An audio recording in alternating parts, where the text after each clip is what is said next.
Your face looks like a meatball, but you're full of Canadian pride. I thought you were dead. Sun out of your eyes and be yourselves. Heard you were dead. She's dead, wrapped in plastic. That man's dead back there. It was worse than dead.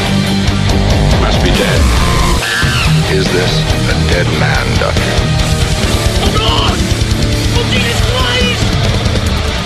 Hello, everyone. Welcome back to the Roast Mortem Podcast, the only podcast devoted entirely to the finest beer in the world, Miller Lite. We are drinking it again. I am Tom. Tom, are you a hophead like I am? Dude, I sure am. Yeah. Well, you know what? I'm going to say the finest hops I've ever tasted was from this fine Pilsner. I'm Travis, and let me tell you, Miller Lite. I am Cody. I have nothing to do with this weird-ass sponsorship. I'm Mike. I like Miller Lite. It's pretty good. Don't be confused. This isn't a sponsorship. This is an endorsement on our end. If you haven't heard of Miller Lite, it is truly the finest beer on the market. You can try all kinds of beers at any beer festival. IPAs, stouts, double IPAs, pale ales, sours, gosés, whatever you want. They're all garbage. You're coming back to the Miller Lite. Oh, the only one that will give it its run for its money is Budweiser. I was gonna. Oh wow! See, this is where we differ as hopheads. All right, this is how we really differ because I was gonna say, as a hophead, I was gonna say Rolling Rock. There's horses on every can you get. There's horses. That's true, but also Budweisers have horses often as well. Clydesdales, they call them. Well, amazing yes, animals. true. And the show's not about animals. Yeah. It's not. It's fucking not. If you notice, every episode we've ever done, we've never talked about an animal. Yeah, well, we haven't, and I just want to say that this not only is an educational program, you can get your degree, you can get certifications, you get whatever you need from here, but we're also kind of source of the beer. Yes. But we don't exclusively talk about beer. We talk about dead people. Yeah. How was your dead week, Cody? It was fine. Didn't do much. Sat around, counted my toes. They're all still there. Dude, that's sick. I do that like 3 times a day. Oh, you do too? Yeah. What about you, Mike? I had a pretty good week. It's just pretty average. Average week, eh? Yeah, just working on houses and How whatnot. many of those Dungaroos you ate this week? I had about 2 boxes, maybe. All right. And you're feeling good? Yeah, why not? You are younger than us. Yeah, he's got a metabolism. I got time. Time's on my side. Yeah, I'm very lucky because I don't like get fat, but I get unhealthy and stiff. Like I feel like yeah. that right now. I have plaster of Paris within my blood when I eat these things. See, I'm Sure to be diabetic within a few years. I get fat, I get hard, like, not hard, penis hard, I mean, my body just hardens. It makes my you tougher. veins, Yeah, the plaster of Paris. Yeah. That's when I visit the Eiffel Tower. Yeah. That's called calcification, Travis. That's very not good for your veins. Dude, it's all right. I just pump, and it pushes it out. Tom, how was your week? My week, pretty normal, but not like Mike normal. Okay. I feel like I did something else. Oh, well, we had a great episode of Heavy Hole recorded. And in studio tonight, kind of just hanging out, we have Justin over there, who I know, Travis, you just fucking hate. I mean, Justin's one of those, like, jerks, and, like, if I had to explain how much of a jerk Justin is, right now he's touching my stomach. He's giving a touch on you. Yeah, well, you're touching... I didn't tell you could touch my He's stomach. assaulting him right now. Have one of these drinks, and because it's a How does he great beer... keep breaking into the house? I don't know, dude. He's But- in recovery. Don't touch his Tribe, if you hated me before, you're gonna hate me after I drink all of your beautiful Miller Lite beers. Probably, if you have any taste in beer, you're drinking Miller Lite. That's I was true. gonna say. Even brings- awful people have great taste. It brings even the worst of enemies together. Yeah, he's Miller like Lite. he's like the Grinch that stole everything, and like he's drinking a great beer. The Grinch that stole all my shit. All right, so your week, though, Travis. It's great. Great. Moving on. It's a good week. Dude. Well, I thinking about animals that eat things out of the garbage a lot. All right, cool. Well, this is really a great episode so far. 'Cause we've talked about the finest beers, and Cody talking about his fucking toes for some reason, and Mike eating They're getting tanner. shit. But we're having a good time here. Let's do a chopping thing. Oh yeah. All right. Yeah, do it. All right. So you know what's really fun? You know, I was saying. Hold on. Pause for a second. Oh, Just looking at this premium suit I got going on. Yeah. Cody, I'll describe good, it to right? you. Where did you get that? It's Travis taking a shit in a Home Depot bucket, and he's got leather booties on.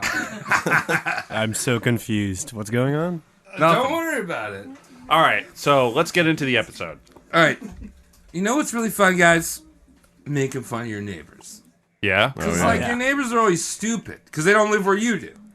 Right? And that's like number one. It's close. It's dumb. Kind of, yeah. Yeah. So tonight, we are going to be roasting our neighbors to the north again. I did an episode on Mexico? No, Cody, that's different. What are you, upside down? You in the upside down right now? What's going on? Okay, I'm sorry. We're roasting a Canadian. Oh, what? The All Wild right. Wild West. So what kind of Canadian are we talking about? So Are we talking about, like, Jim Carrey, a funny guy, or, like, Rob Ford, a A sad Mountie? man? Can we do a Mountie? No, tonight we're talking about a man named Sam Hughes. Now, I don't know if you're Canadian. Maybe you know who this guy is. Maybe not. It You seems know like, damn well I'm not Canadian. Well, yeah. Well, you're too. You're on the podcast, Cody. Have You're you guys talking ever been to to the Canada? audience. Yeah, dude. Got a tattoo there. Fuck. Only thing I've been to was Niagara Falls. But anyway, we're talking about Sam Hughes. He was the Minister of Defense and the driving force behind Canadian enlistment during World War I. Ah. Yeah. How could we forget? Sam Hughes sounds like the name of the actor who played the president in the Ministry of Defense, which is a A&E movie that came out.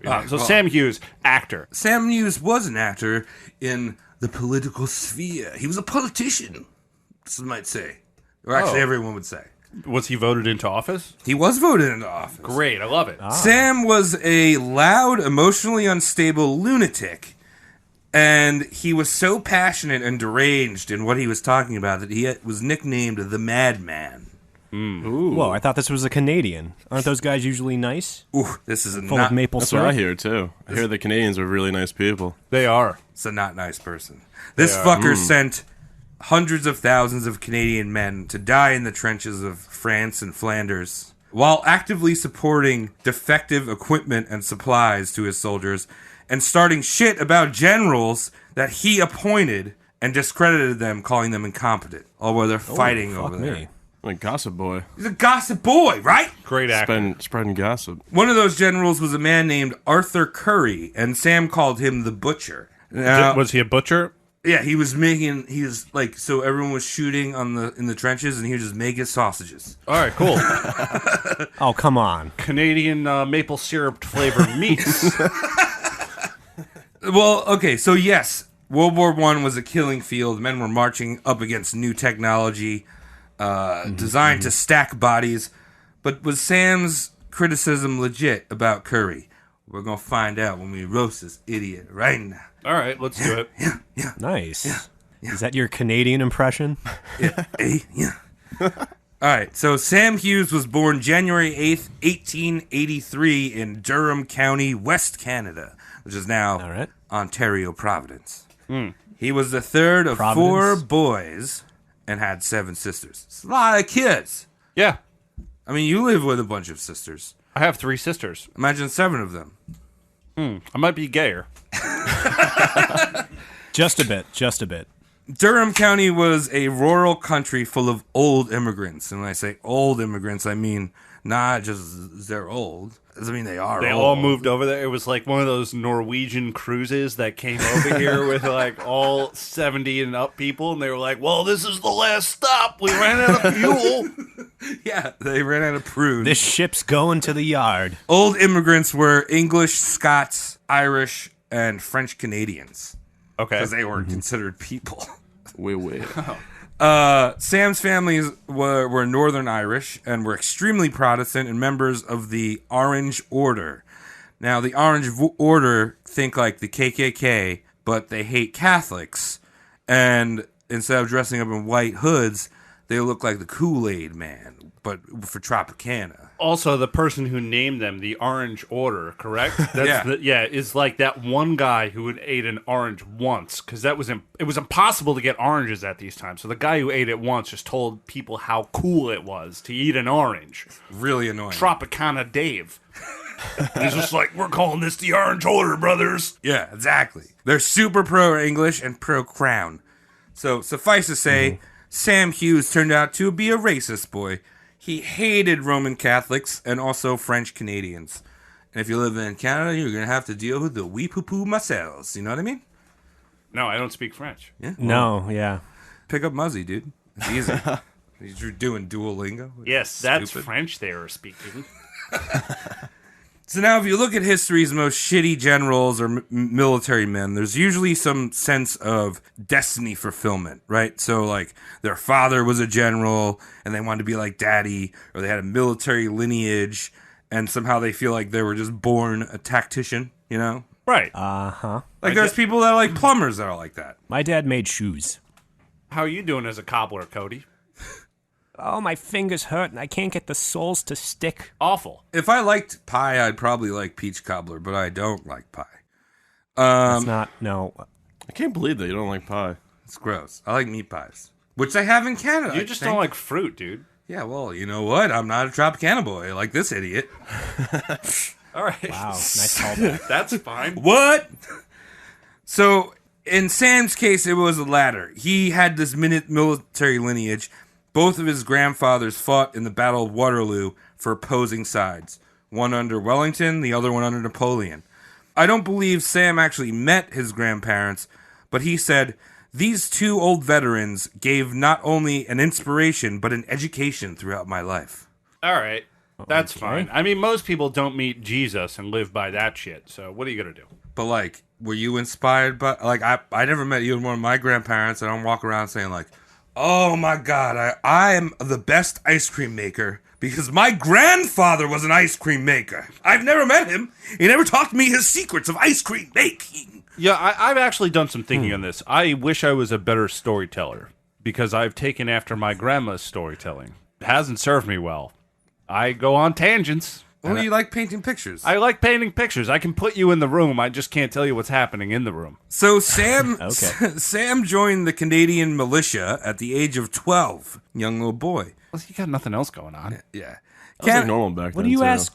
Yeah, what do you ask 12-year-olds to do in the military? Like just peel potatoes and shine shoes? Yeah, probably. No, Clean guns. Fire guns and kill people. Yeah. That too. Shoot French Canadians. Yeah. So Canada at the time didn't have a standing army, but They were all sitting down. Oh, Wow. whoa, and lazy zing. Wow, that joke. Get ready for that. Yeah. But as a part of the British Empire, the Redcoats were stationed along the Canadian border. But Canada would mainly use its militia to defend itself. And if you kind of think of the militia as like the army reserves, these were people that had basic military training. They'd continue their training throughout their life, but they would be deployed during conflicts, but they had regular jobs during peacetime. Yeah, everyone was working in a pizza shop or making poutine or shaving someone's head. I love poutine. Like, That's a job, right? do you think? How do you say barber in French? French Canadian barber. Barber. Bobby? Bunch of barbers. Like, did a French Canadian barber like fuck up bacon up there? Like, where they put on like a number 3 and they were supposed to do a number 2. You know what I mean? Yeah. Oh, the slicer was too big. It was off. My globe slicer. That's for my deli homies. So the militia was basically kind of like a social club for dudes to get away from their families, get drunk, and fire guns. So little baby Sam is learning how to fire guns and march around, and he actually turns into a pretty burly ass dude. All right, cool. Yeah, That happens when you fire guns. He grows up. Now his radical Protestant ideas would actually get in the way of his initiation into the militia. You see, as part of the initiation, he was required to drink from a passed around bottle of Canadian whiskey. So everyone would go around, you're a member of our militia, drink this little whiskey. Okay. Sounds good. Not So bad. goes around, the sergeant passes it to Sam. He refuses. The sergeant then orders Sam to drink. Sam again refuses. So the sergeant grabs him by the jaw and tries to force the whiskey down his throat. Well, that sergeant What a must good have been drunk sergeant. as fuck. Yeah, he was probably fucking wasted. So, but Sam pulled the sergeant off of him, grabbed a rifle and hit the sergeant in the face with the butt of the rifle, and then fixed his bayonet and refused to drink. Wow. That was call coming from What's Sam. his problem? Why? There's a 12-year-old boy beating up a a burly sergeant. You know? Why isn't this story over yet? Because Sam was a teetotaler. He believed in temperance. Lame. As a good old Christian. All right, so this boy is not drinking, he's not smoking, he's just being a big old boring boy. And with that, I'm going to drink my beer. The finest Miller Lite on the face of the planet. Miller boy. Be happy, Miller drinkers. The same thing is in every can. Rejoice. Consistency. All right, so a year after joining the militia, he's called to fight in the Fenian raids in 1866. Wait, when was he born? He was born in 1880 something. 1850 something. Was he fighting in All World right, War so I, I think you fucked that up because I think I was under the impression he was born in the 1880s. Did I say 1880? Did you say he was too. part of World War I? Yeah. Yeah, I think you. He was born in 1853. Did I say 1883? Okay. I think you fucked up, but any of our listeners who care to write in and tell Travis he's a fuck, go for it. He's born in 1853, and now Nice. it's 1866. Great. Okay? So these Irish-American Civil War vets were raiding Canada, and they were ransoming the land that they took in Canada back to Great Britain in order to free Ireland. It's like, this is my land. You want back Great Britain? Give me Ireland. All right, that's cool. That's so confusing. It's childish. It's Yeah. fun and childish. So Hughes saw a little bit of action there. He said he never fired a shot in anger. All right. I just wanted to set it up because this guy is a military boy. He's got to start his thing. He was 13 years old with firing guns. And he never shot while he was angry. Yeah, He never went and shot talked one. it out. Excuse me. He hugged it out. Yeah. He was like, hey, let me find a best friend. Talk it out And with not them. shoot at Yeah, him. why are we shooting at each other, man? Yeah. You're Excuse me. I'm not angry. I just want to talk I will about shoot it. you. I will shoot you because I am not angry, not one bit. How dare you think I'm angry? All right, so at the ripe old age of 16, while he was still in the militia, Hugh becomes a teacher. What did he teach? Oh. School for children. What kind of child school? Like primary school. At 16. A 16-year-old primary school wow, teacher. really smart. Yeah, right? Apparently that was a normal thing. Sam Hughes, smartest man roast mortem's ever talked about. Yeah. Yeah. And he still maintained he never shot any of those kids in anger. Not one. Well, actually, one of his students said he ran his classroom like a drill hall, but he had a strange habit of eating chalk during class. Oh. Ew. Eating that chalk. Yo, you ever seen the Declaration of Independence? That's not even here. It's over there, you idiot. Oh, this is pre-Pepto. Yeah, just eating that chalk. Just like those 90s teachers that we had that constantly ate Tic Tacs. Yeah, they're sweeter, but you're just eating bullshit. So that would be, teaching would be his main career throughout his life before politics. He bounced around Canada. He worked on the railroad. He actually invented some contraption for the train. So he's one of those like jack of all trade idiots. You know what I mean? Was the contraption the loudspeaker that said, "Hi, I'm Alec Baldwin, and I am fat"? That's exactly what he invented. He invented that. Very cool. Sam, I told you he was a burly boy, and he's very athletic. You know, even into his like 30s.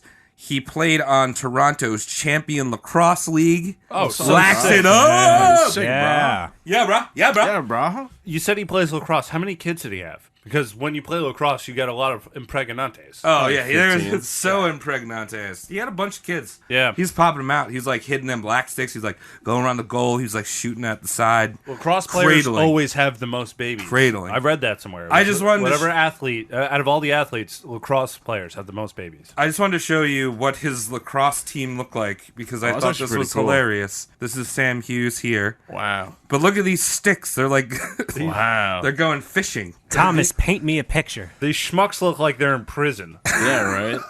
They all look They like always look so serious back then. They always look like they're miserable. Well, look at this guy all the way on the left here. He's just lounging. Yeah, they're Dude, hanging out. They're cuddling. All right, yeah. There's two gentlemen laying on the bottom left of this photo, and one of the arms is over the other. You know why? Because the guy whose arm is being saddled, he's probably pregnante. That's the goalie. And he's got, pregnante cramps. The gentleman, everyone's wearing shitty hats. What's up with this hat? This is an awful hat. It's a Kangol hat. They look like line cooks. Mike, you played lacrosse. Is this what you wore? Yeah, basically. All right, I used to cuddle like that, too. So, Sam quit teaching at the age of 33. I'm done with it. Don't want to teach. I have a life to live. Yeah. I got to make my own kids. And he bought a local conservative newspaper in Victoria called the Victoria Warder. So I guess they used to pay teachers back then. Yeah. What? So, Whoa. yeah, not anymore. Because now teachers, they leave the school and they go buy Hot Pockets. I mean, my I love teacher Hot Pockets. bought the Huffington Post. That makes sense. Because my teachers suck too. No, but the Victoria Warder and most local papers in Canada at the time were kind of like Fox News, just filled to the brim with racist garbage and slander. Or the Huffington Post. Okay. Depending on what side you're on. Yeah. Whatever you don't like as a listener, whatever kind of news media you take in, imagine the bad guys. Yeah. That's what he's doing. As long as it's radical and filled with non-facts. Yeah. That's what this guy's doing. So his first target, you guys guess what he's going to go after in his newspaper? Americans. No, the Roman Catholics. Wow. Remember, he hates them I was Catholics. Gonna say that. You're right. All right. Sorry, Yeah. I forgot. He called them the Romanists, and he referred to them as disloyal murder planning society. During one case of smallpox, there was a case of smallpox epidemic in Montreal, which is French Canadians, obviously. He said that he felt bad for the French people, but that they were very little better than a brute. The poor creatures have for ages been kept in darkness, ignorance, and superstition until now. They are so dulled and blind as to be insensible to ordinary feelings of humanity. All right. It's a lot of hatred. Troglodytes. Yeah. He's like, they're not even like human anymore. Yeah. It's kind of fucked. Well, I feel like that was a little kinder than you're letting it on to be. Might have been a sympathetic thing. How is that kind? They They invented poutine. They can't be dull and blind. They understand flavors. flavors have nothing to do with your blindness. Yeah, well, it's taste, I'm but actually- you taste first with your eyes. That's not true at all. Look at Guy Fieri. Yeah, guy. He doesn't even know where his eyeballs are. He puts his sunglasses on the back of his head. Oh my god. Well, maybe he just has eyes on the back of his head. Oh, yeah, maybe. think about that? He doesn't. Because he's a fat, shitty human that I totally want to party with. Me too. I want to get some Same, donkey yeah. sauce, some tequila he has tequila that he's making with Sammy Hagar now. Every insult I've ever thrown his way has been an endearing one. And I hope he hears it and just understands that I'm his friend. I'm throwing jabs. Should get him on the They're podcast. jabs. Oh my god, yeah. Yo, Fieri was on the podcast. Woo! Throw some dead chefs or something like that. I think he'd probably walk down to the studio and be like, you Out of guys bounds. don't have enough flames on your shirts. I gotta leave. All right, so Sam was actually, during his time in the paper, he was sued for slander. Someone had burned down his press, and a few times an anonymous assassin shot at him. That's how much shit he was throwing. So for Sam Hughes, there was no gray area. If you didn't agree with him, you were the enemy. So anyone like liberals, anti-militia, anti-temperance, all those figures, he would publish scandalous, fictitious editorials in his paper. The only thing that he believed in was conservative views, and because of his paper, he became almost this conservative powerhouse and like worked his way into politics. All right, sounds like my kind of guy. Just because he bought an outlet of media? Yeah. Makes it happen, dude. He was elected to Parliament in 1892, primarily for digging up corruption on the Liberal candidates and printing it in his paper, which at the time, politics was just, everyone was corrupt. He was just digging up garbage and publishing it. There's corruption on both sides. So he was eventually reelected. He won that election. He was a MP. MP? MP? Military police? No. Well, yes. But PM? no. Prime PM. Minister? No, he's not the Prime Minister. He's a member of Parliament. Member of Oh, okay. Yeah. So he won, and he was and during his re-election campaign in 1894, he printed so much garbage on his opponent, who was a Roman Catholic blacksmith named Richard Kiley. Gross. Yeah. He printed so much shit, and the conversation got so heated between him and Hughes that Hughes challenged Kiley to a fist fight. Awesome. How'd it go down? I like that. Okay, so the two of them met on a snowy day on the streets of Lindsay, Ontario.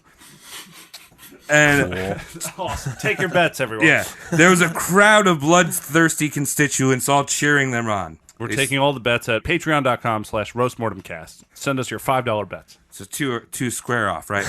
Sam is all ready. Sam's ready. Ooh, yeah. Ooh, ooh.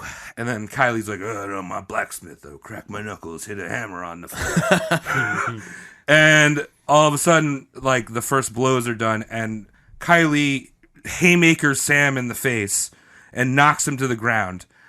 Kylie then continues to beat Sam on the ground while Sam is rolling around in the snow, turtling up to avoid the blows. Oh, he's going fetal? Yeah, he's going fetal. See, if politicians did this nowadays, it'd be more interesting, I feel like. It would be. watch We them get to fight. the bottom of issues, you know? Really solve those problems. Yeah. Sam took the worst beating of his life, all while the crowd jeered and laughed at him. And to add insult to injury, since Sam had instigated the fight, Kylie had told the police to arrest him for assault right in front of his voters. Oh, awesome. Yeah, so he's like, this guy wanted to fight me, I kicked the shit out of him, arrest this dude. And Sam was charged. Yeah, Sam was convicted and charged of assault. Oh my god. That went well. Yeah. Free Sam. So Sam was thoroughly embarrassed. He paid the fine and he ran back to his newspaper where he published an article defending himself why he had lost, saying that he had just recovered from the flu and that he was and that he was constrained by his overcoat during the battle. Oh, totally. He was Excuses. constrained by his ovaries. I should have got the double XL North Face. Full swing, amigo. But now the only thing that Sam put before politics was the militia. So the conservatives lost the majority in parliament while Sam was there, and Sam continued to keep his seat for his Lindsay, Ontario district. Great. And he had the only time he really reached across the aisle was he became friends with a political ally, the Liberal Minister of Militia and Defense, Frederick Borden. Now, Sam, that was a good choice for Sam because Borden's cousin, Robert, would eventually become the Prime Minister during World War I, what we're going to talk about. So he kind of picked his cards right there. Okay. So in 1899, Britain went to war in South Africa, a little-known war called the Boer War. Have you ever heard of the Boer War? I don't know. I heard of it. Is it BOHR? The BOER War. So, yeah, I'm not going to get into the details about this stupid little war. Let's save that for another show. But, why did I say show like I was a Canadian show? Sure. We'll save it for another show, Travis. Yeah. But Canada was part of the empire, and the question came up, should the Canadian militia get involved? Absolutely. Yeah, well, Sam thought, fuck yeah, we need to defend our empire. So Sam goes to the House of Commons, and as a member of the militia, he says, I want to send 5,000 troops that I will personally lead to South Africa. And Sam wasn't alone. There were a few other people that were like, yeah, we do need to send troops to Africa. But the only thing was those other people were like, we don't want this idiot, Sam Hughes, just got his ass beat, and he's like a tryhard to lead this militia. Like, all right. He's trying too hard to lead a death squad. Yeah. Which is questionable. And also, like, he's in the militia, but he's not like upper brass of the militia. He's just like Some random dude. Yeah, Yeah. like, you know. Bro. He fought a war when he was like 13, and that was it. Fought a war when he was 13, had the shit beat out of him by a political opponent in the middle of the street, and taught Publicly. children. Yeah. 8 Let's chalk. send him to war. Let's give him 10,000 troops? 5,000. 5,000 troops. Well, send him Half. with that. Dude, and they were all probably students of his. Probably. Yeah. So the British general officer commanding the Canadian militia, that was a role, that was the title of his role, the GOC, a general named R.T.H. Hutton. He wanted to also get troops involved, but he wanted it to be an official matter. He wanted it to be endorsed by the Prime Minister and not have Sam Hughes send a expeditionary force led by Sam Hughes. He was like, you need to declare war, and we're going to send troops officially, not just like this jerk off, You're just not going to send them on vacation. Yeah. On those Norwegian cruise lines. So Hutton reprimands Sam for his insubordination and failing to go through proper channels of the military hierarchy. And Sam's like, oh shit, no, I was talking as an MP, not a soldier.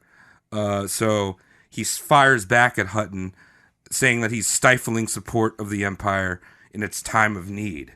And this back and forth goes in the papers. It starts to escalate.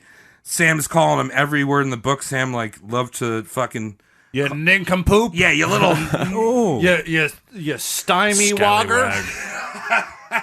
He's getting vicious. So he's like, oh, we should go help Britain when they're in South Africa. We need to help our friends. Oh, they didn't just fuck this whole area up anyway. Oh, yeah. Oh, let me help out. Oh, they don't need any help because there's like British people everywhere just ready to destroy. Yeah. But let's do it. And Sam's spreading false accusations about this Hutton guy and scandal about him. And he actually calls him the worst of British militarism and a incompetent, dull-minded imperial regular. So, Wow. Yeah. That's a mouthful. Right. This is when Hutton calls Sam a madman, and that was his official title from then on. You're a madman. Okay. Now, eventually, General Hutton convinces the Prime Minister to officially enter war. So Sam had really shot himself in his own foot because the general, the guy, his superior officer, is like, okay, now we're going to war. So Hutton writes a letter to the War Office stating that Sam Hughes should not be allowed in the theater of war in any capacity because of his lack of judgment and insubordination would seriously compromise the success of Canadian troops. So he's out. Sandbagging in its purest form. Wow. I love it. Yeah, he's like, well, you don't fucking go up to like your boss and be like, fuck you, bro. I could do it better. Well, you could. And you'll probably get fired. Well, if that's the goal. So Sam wasn't having this, and he's like launching more public campaigns against Hutton. And Sam's putting pressure on the Prime Minister and Minister Borden. Actually, Sam went to Hutton's office twice, both times crying, begging to go to war, like bawling his eyes out. My God. I want to go to war. Yeah, how do you pass up on that? Just a Protestant dickhole. He's just crying, bawling his eyes out. How old is he now? He is like 35, 36 at this point. I think he's pushing 40. Oh, wow. I thought he was like still like 20 or something like that. Yeah, I'm pretty sure he's pushing 40. He's in his 40s. I want to go kill Africans. Don't take that out of context, people. Yeah, that's rough. Eventually, Hutton caves to the weeping grown man, and he allows Sam to travel to Africa under the condition that he was not allowed to fight and could not wear a uniform. And just go to hang out. He couldn't wear pants either, right? No pants. No pants. You go to Africa, you don't get a mosquito net. Here's your bee on a string. Make sure it stays alive. He's hanging on the sidelines of the battles, just watching. You get a gift certificate to Safaris R Us. You can say you helped the war effort. Here's a pair of binoculars that cost $4. It's got a Detective Pikachu on it. Yes. Hey. And then when you're done with the safari, you can go see a movie. And then come right back. Right back. So the second that Sam's ship pulled out of the harbor, he went into his trunk and pulled out a uniform and started strutting around the ship, pretending to be a Canadian militia colonel, barking orders and bad-mouthing Hutton the entire trip to South Africa. Well, it's easy. What is he going to do? Find out? We got to tweet about it? Was he found out? I am your colonel! Come hang out with me. I'm Sam Hughes from the movie PrimeMinister.com. on A&E. You like chicken? Imagine if I was Colonel Sanders, but we put maple syrup on it. It's sweet. I'm not mad. Yeah. I'm not mad at all. So Sam arrives in South Africa, and Hutton had sent a telegram to the Royal Canadian Regiment telling them that Sam should not participate in the war. So he shows up there in his fucking uniform. He's like, I'm ready to go. Who brought this guy? Yeah, who's this fucking idiot? It just seems like the universe is saying this guy has no business on the battlefield, but he just keeps persevering. They should have hit a giant net, like a giant fish net. So they could have just thrown at him at any point. Like instructions to everyone on the ship. If Sam Hughes gets out of control, you're going to want to go on the starboard side in the third storage bin and pull out the comically sized Benny Hill net and throw it all over him. And he's just flopping around like, "Raw, let me out of here, fuckers! We're going to help Britain!" So he shows up, and they're like, "Oh, you're not fucking helping." So he just kind of floats around for like 2 months. He's just hanging around the base. It's on vacation. Yeah. It's hanging out. Eventually, the command leaders probably just got annoyed at him. So they're like, all right, you can you can become the supply and transport officer. It's like the guy who, like, the train and ammo comes in on the train. Yeah. Like, all of them are there. The guy with the checklist, and we're all on the same side here, so we're not really that worried about your job. Thank you for your duty, Sam. I'll take your paperwork and throw it right into the garbage. Where are my 7 bananas that I ordered? So he's just doing this. It is a necessary role, but it's not glorious. And eventually, he does such a good job waiting for these trains to come in that he was promoted to an intelligence officer. And was able to go deep behind enemy lines. Good job, Sam. On a train? Yeah. Choo choo. Just stay on the train the whole time. Yeah, that covert train. You guys ever see that train they have in Africa that just goes in a giant circle? Really? Yeah, Really? dude. That's a real thing? You haven't heard of this? No. No, It's like a giant train. It goes choo-choo about train. 4 or 5 miles an hour on a good day. Oh, hell yeah. Just Is shooting it, around. is it like a small train or a Yeah, it big makes a train? few stops so you can get like, Zeppelis and shit. But Sounds good. yeah. That's a sick train, bro. Yeah, that's how you get work done. Yeah. Sam, when he's an intelligence officer, he actually has a few moments of gallantry. He saves some British soldiers from an impending attack. Like, he does a okay job. He has a few. What good kind of things. attack? Like Like bees or like people? yeah. Hello fights? What are we Well, doing? this is Africa, so it's ants. Oh, African ants. African ants. Very annoying. And they're like, Ants in the pants. you guys just sleeping on the floor. The ants are coming. Of course, yeah. Yes. All right. Sam had these acts of gallantry, right? And he would send wartime correspondence to his friends in the newspapers back in Canada that he all wrote in the third person because he's a weird fucking freak. I hate people I who hate talk. that so much. Yeah. All right, Yeah. fine. So all of these stories were really trumped up, and he was kind of bad-mouthing the British command that, he's like, I did it all myself. I saved the British people. Right? Would he say I if he was talking? Well, in the third Sam person? Hughes saved the British people. Hogging all the spotlight. Yeah. So the news gets back to his commanding officers, and they were pissed as shit. And not only that was he was also feeding the enemy positions and tactics that they were using through these correspondence back to were being published. They were just right. Yeah, in Canada, so that the enemy would be like, "Oh, these Canadian newspapers say they're here, and this is how they fight," and All right, so we got a lot of people at fault, but he is the yeah, he's the one that's saying, "Publish this shit because I'm so cool." he's the water hose. Yeah. from which that is happening. From. Yeah. Is that a phrase, of water hose, for someone who's talking too much shit? can make I it don't one. know. There's too many slugs in the garden. Put out the hose so they can go home. Yeah, get those slugs wet, because you know what happens when you make slugs wet? They're like gremlins. They do more of them. Yeah, well, in turns this to case, more. you're washing them away. You brought the power washer out. You gotta give them salt water. Yeah. You gotta salt the Yeah. slug. So, Understand? yeah, so these commanding officers heard all this shit, and they sent Sam home in 1900. Like, go home, you dumb idiot. Get back over there. We Finally. don't need you.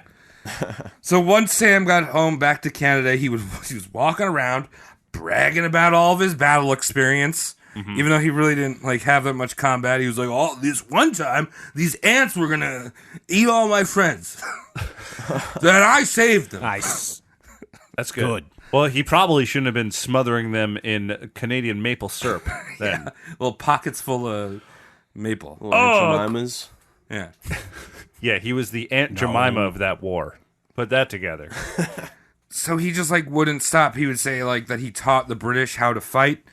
And in 1903, a year after the Boer War had ended and 3 years since he had been there, he demanded that he receive the Victoria Cross of Bravery, which is the highest... The balls. That's the highest honor in the British Armed Services. He's like, I need the Victoria Cross. I deserve it. I have space on my wall for it. Wow. And after years and years of whining about this medal, which he just frankly did not deserve, the War Office kept dismissing him, but he didn't give up. He doubled down and said he deserved 2 Victoria Crosses. Just give him one and shut him up. It's just a piece of metal. It doesn't matter. It's like a participation ribbon, right? You could do like a ceremony, like, you know how the Oscars have those, all the awards that aren't taped? Like the day like before. The shit I do, like editing. Yeah, like, well, I mean, best color correction on a commercial. Ooh. Best boy at Best Buy. Whatever. Yeah, I'm drunk. I don't know Best films. Boy grip. Dude, I watch film. So Sam goes on for the next 10 years, boasting about this to the House of Commons, spreading rumors, and like just being a general pain in the ass. He's spreading rumors about the liberals. He was just a piece of shit for 10 years. And in 1911, the cousin of Sam's old buddy, Frederick Borden, like I mentioned, Robert Borden becomes elected the prime minister.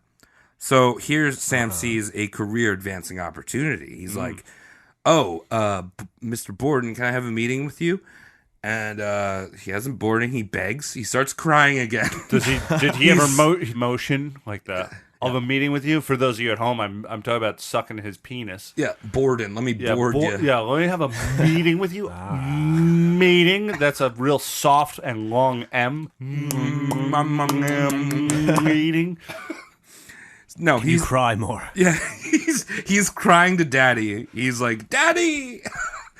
Let me just say, this guy basically always cries. He cries when he's happy. He cries when he's sad. He cries when he's whining. And he doesn't even drink. No, he doesn't drink. Imagine if he drank. Oh my god. He'd be crying every minute of the day. Yeah. Eventually, Borden is like, all right, I'll make you the minister of the militia and defense, which is what my cousin did. Your cousin? No. Borden's cousin. Okay. Frederick Borden. Thank you so much. Yeah. Thank you so much. Now, Robert Borden and his friends knew that Sam was totally fucking nuts, and that he had his military record really wasn't up to snuff for this position. But again, like at the age of 55, Sam becomes this minister, and this is where his like legacy really takes off. Great. Because I think his legacy is outstanding at this point. Right. So I'm very excited to find out what this guy is doing. Yeah. All right, so Sam, newly appointed, goes on a militia recruitment tour. He puts on his uniform and travels all around Canada in a personal rail car that he had. His nationalist fervor was very successful, and thousands of people joined the militia. His main goal was to create imperial unity, duty to God, Canada, and empire. So he's like... Sounds like bullshit. Yeah, you have to do this because you were born to do it. Canadians, like, it's your responsibility. The most important country on earth. Yeah. You have to act accordingly. You don't say... Canada, you don't say anything. Yeah. Yeah, I heard it's a really nice place. I heard everyone's just super nice up there. Dude, they are. So, Sam really liked the shooting range. Throughout his entire militia career... He was always at the shooting range. He liked doing competitive shooting. That was like his thing. So therefore, he wanted to build an army of snipers. Just snipers. That's very smart. That sounds awesome. Incredibly smart. He said, give me 1 million men who can hit a target at 500 yards, and we would not have a foe that could invade our country. A million men. A million men. 1 million. Well, he couldn't even handle that 5,000. Yeah, right? Or a classroom of brats. Yeah. Yeah. So Sam had absolutely no fucking clue what goes on in a military. He's like, you just need to show good and you could kill him.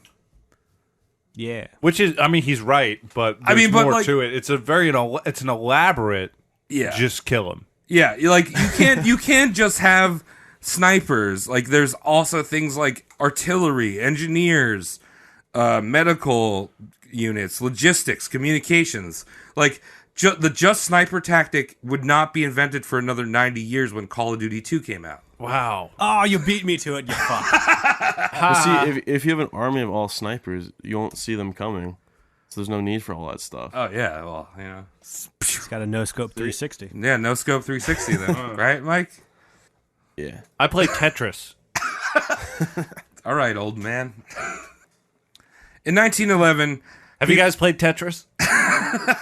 Oh, it's wonderful. You remember that time when one of the blocks fell down? Wasn't that sick? Yeah, I like the L-shaped one. Do you know they're coming out with Tetris? What's going on, Travis? Tell me more. Do you know they're coming out with Tetris the movie? It's like the Emoji Movie, but with blocks. Is it going to be Will Smith? Fucking damn it. Yeah, Will Smith is going to be in it. Oh, sick. Jake Paul is going to play like the L one. That's cool. Yeah, Jim Carrey will be the Z piece. Yeah, Jim Carrey's in it, of course, because everyone loved him in the 90s. Ha ha! My childhood! Ha ha ha! Wow, you're crying. I am. You're crying I'm like sweating and Hughes. Crying.